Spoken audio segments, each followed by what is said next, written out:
پاکستان کی news H T کے ساتھ میں ہوں حارث علی شاہ گیلانی۔ چلتے ہیں آج کی اہم خبروں کی طرف۔ رخ کریں گے ساہیوال کا، جہاں سے رپورٹ کر رہے ہیں ہمارے کرائم رپورٹر گلفام حیدر قریشی۔ ساہیوال تھانہ فرید ٹاؤن کے علاقے کمپنی ہینس ہائی اسکول کے چوک میں پولیس کے نوجوانوں کا ناکہ لگا کر غریب اور شہریوں کو تلاشی کے دوران بد اخلاقی پر اتر آئے۔ کسی سے فری میں کلفیاں منگوا لیتے ہیں تو کسی کو چائے پانی کا کہہ دیتے ہیں۔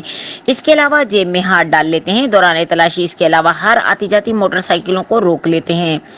واقف بندہ چھوڑ دیا جاتا ہے اور شریف شہریوں سے سرعام پیسے وصول کر کے موٹر سائیکل وغیرہ چھوڑ دیتے ہیں۔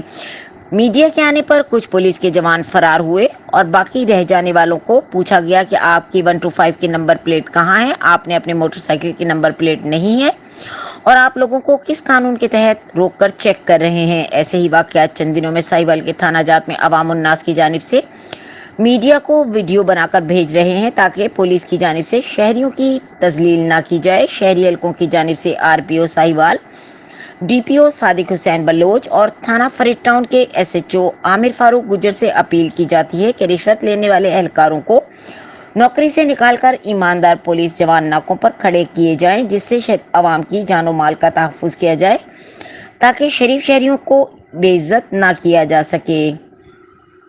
خبروں اور اپڈیٹس کے لیے ہمارے ساتھ رہیے گا، تب تک کے لیے اپنا خیال رکھیے گا۔ اللہ حافظ۔